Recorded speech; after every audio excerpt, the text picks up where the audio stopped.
할렐루야. 루키 4장 말씀 함께 나누겠습니다.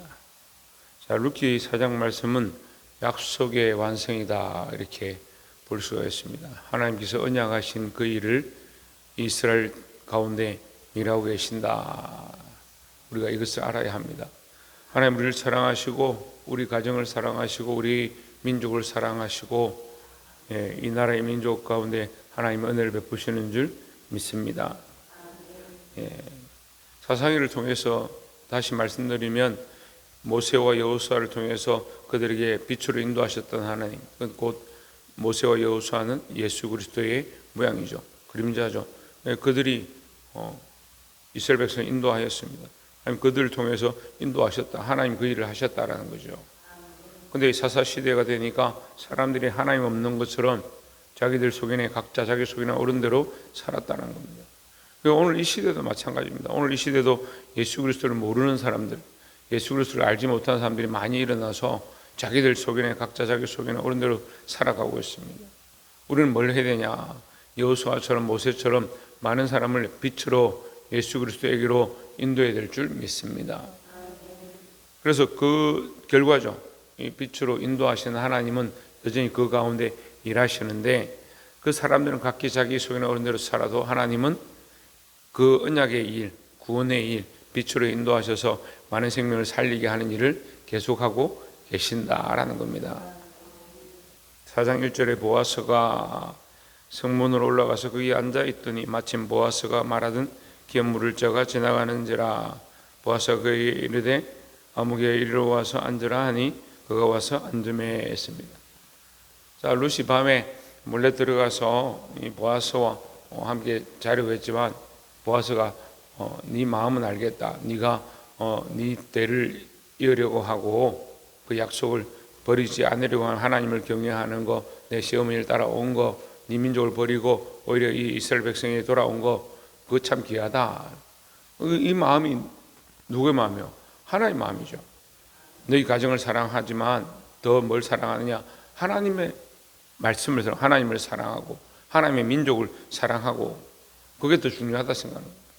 저도 이렇게 돌아보면 사실 믿지 않는 집안에 일가 친척 다 통틀어서 예수 믿는 사람 한 명도 없는 그곳에 제가 이제 1호가 되었습니다. 저를 통해서 복음이 들어왔고 저를 통해서 예수 그리스도의 말씀이 흘러가기 시작하고 그래 아내를 만나고 자식들을 낳고 그러니까 우리 집안에 예수 믿는 집안 우리 집이 제일 큰 거예요. 우리를 통해서 또 많은 사람들이 예수께로 돌아오는 역사가 있는 줄 믿습니다. 우리를 그런 자들로 부르셨습니다. 보아스가 이제 뭘 하느냐? 하나님의 마음으로 네가 네 가족보다 네 친척보다 네 민족보다 하나님을 선택했으니까 그것이 참 귀하다 이렇게 하면서 룻에게 그렇지만 이렇게 동침하는 거 이렇게 같이 자는 건 맞지 않다. 기다려라. 기업 물을 자가 먼저 기업 물을 자가 있는데 그 사람과 얘기를 하고 그 결과를 보자 이렇게 했죠. 그런데 마침 그 얘기를 한 사람 그 기업 물을 자는 사실은 이제 시아버지의 동생이나 이렇게 되겠죠. 형제지간이 되겠죠. 그 형제지간 중에 첫 번째 먼저 된 사람이 있고 그 다음이 보아스다. 그 보아스가 이제 기다리라 했는데 마침 이 말씀에 보면 마침 보아스가 말하던 기업 물을 자가 지나가는지라. 제가 이 루키스의 단어가 특이한 단어가 나온다 했죠. 뭡니까? 우연과 마침이다. 우연과 마침은 사람이 쓰는 단어예요. 제가 뭐라고? 사람이 쓰는 단어라고. 사람이. 우연과 마침은 하나님 쓰시는 단어가 아니에요. 하나님 이 세상에 돌아가는 이 일들을 보면서 우연과 마침이다 이렇게 쓰지 않습니다.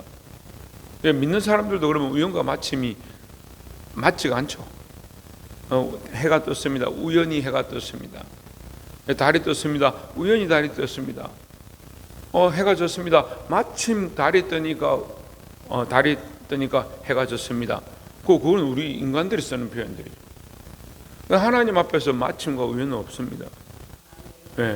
그 모든 것이 하나님의 역사와 질서를 따라서 흘러가는데 우리는 이 하나님의 역사하심을 볼 수 있어야 된다는 거죠. 그래 왜 말씀이 어렵냐? 어떤 사람들은 설교하는 게 그렇게 어렵다고. 제가 참 물론 저도 뭐 말씀 설교하는 게 그리 쉽지는 않은데 하나님 주신 은혜가 있어서 저는 그나마 좀 자연스럽게 말씀을 전하는 편인데요.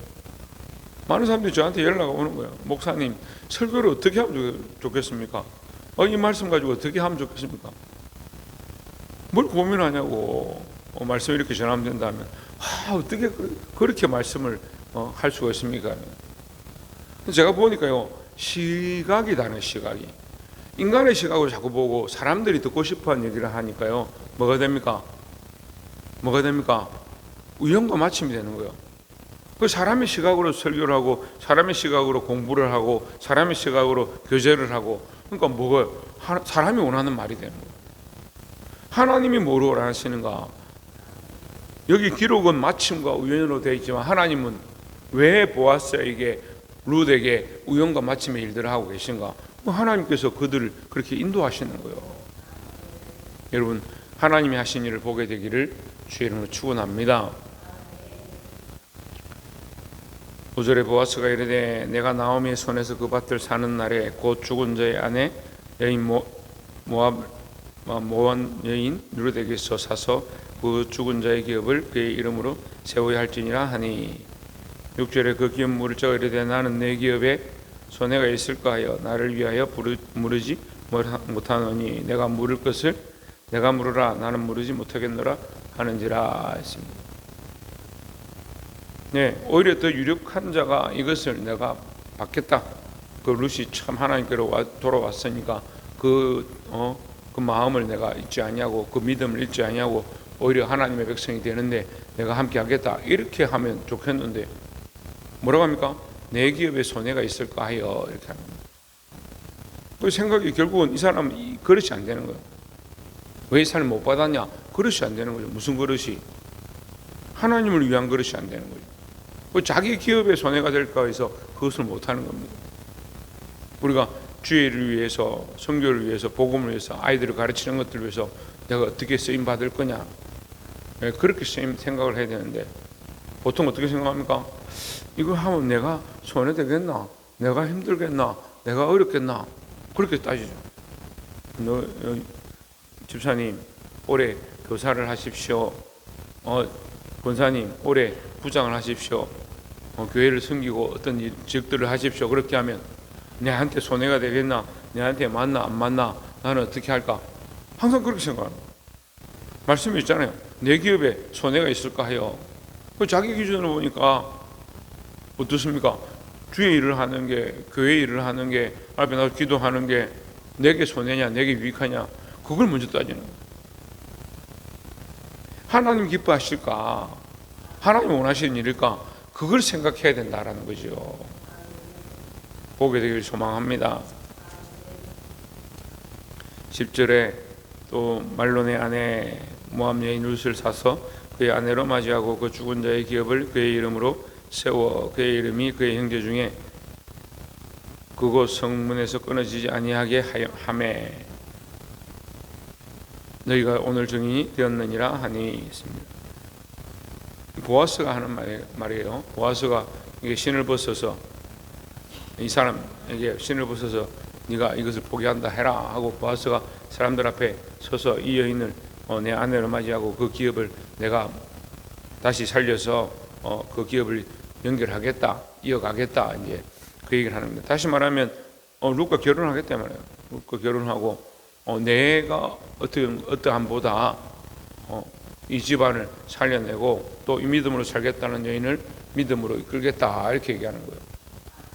근데 여기 재밌는 표현이 나옵니다. 12절에 보면, 물론 11절에도 똑같은 얘기는 성문에 있는 모든 백성과 장로들이 이르되 우리가 정인이 되나니 하나님 여호와께서 내 집에 들어가는 여인으로 이스라엘 집을 세운 라헬과 레아 두 사람 같게 하시고 내가 에브라스에서 유력하고 베들레헴에서 유명하게 하시기를 원하며 했습니다. 라헬과 레아 같게 하시고, 자윤 뭐 같게 하시고? 라헬과 레아 같게 하시고, 라헬과 레아 같게 한다는 말은 이스라엘 집안, 이스라엘의 어머니가 된다 이 말이에요. 이스라엘 백성을 살리고 그 이스라엘의 어머니가 되는 거예요. 그 귀한 일을 네가 할 것이다. 이 룻이 하게 될 것이다. 축복하는 겁니다. 여러분에게도 그런 축복이길 소망합니다. 여러분을 통해서 여러분 가정이 복음으로 예수 그리스도에게로 돌아오는 라헬과 레아와 같은 그런 집안들이 되기를, 그런 자들이 되기를 주 이름으로 축복합니다. 12절에 여호와께서 이 젊은 여자로 말미암아 내게 상속자를 주사 내 집이 다말이 유다에게 낳아준 베레스의 집과 같게 하시기를 원하노라 하니라 했습니다. 사람들은 이 얘기를 모를 거예요. 이미 베레스가 언제적 사람이야, 유다가 언제적 사람이야 알지 못합니다. 그런데 이 기업을 어떻게 하시냐, 자기들이 그냥 입으로 뱉었는데 베레스의 집과 같게 하시기 원하노라 했는데, 저 뒤에 보면 18절에 베레스의 계보는 이러하니라. 베레스는 헤스론을 낳고 헤스론은 람을 낳았고 람은 암미나답을 낳았고 암미나답은 나손을 낳았고 나손은 살몬을 낳았고 살몬은 보아스를 낳았고 보아스는 오벳을 낳았고 오벳은 이새를 낳고 이새는 다윗을 낳았더라 했습니다. 이 사람들이 베레스를 모르죠. 이 룻이 베레스와 무슨 관계가 있고 연결되겠냐는 거예요. 근데 다말과 같게 하시리라 했습니다. 야, 이 사람 정말 성경을 잘 알고 계보를 잘 아는구나. 아니요, 자기들은 모르죠. 모르지만 다말을 통해서 하나님의 언약이 이어져 가는 사실을 알고 있는 거죠. 그래서 그 입으로 말하는 겁니다. 너도 이 언약의 계보 안에, 이스라엘의 백성 안에 레아와 라헬 갖고 다말과 같게 하시기를 원하노라 이랬는데, 실제로 보니까 하나님은 그를 통해서 이 일을 하고 계시는 거예요. 그의 아들 가운데 그의 조상이 베레스가 되는 거예요. 베레스를 통해서 보아스가 났다는 거예요. 그럼 보아스는 결국 베레스의 후손이 되는 겁니다. 그 보아스를 통해서 누가 납니까? 다윗이 태어나는 거죠. 다윗이 왜 태어납니까? 그리스도의 계보에 하나님이 약속하신 그 빛의 일들을 계속해 나가시는 거예요. 어둠의 방에 문을 조금 열면 빛이 조금씩 들어오기 시작하죠. 그 빛이 점점 밝아져서 완전히 열면 환한 빛이 오는 것처럼 예수 그리스도의 빛이 오게 하기 위해서 하나님이 이 일들을 하고 계셨다라는 거죠. 왜요? 우리를 사랑하시니까. 그 빛이 오늘날 우리가 이 말씀을 들을 수 있는, 하나님 말씀을 들을 수 있는 놀라운 은혜고 통로가 된다라는 거죠. 여러분, 하나님 변하지 아니하시고 우리를 사랑하시고 그 빛으로 인도하시고 계시다는 사실을 기억하고 말씀으로 살아서 승리하기를, 이 약속을 붙잡고 말씀으로 살아서 승리하기를 주의 이름으로 축원합니다. 기도하겠습니다.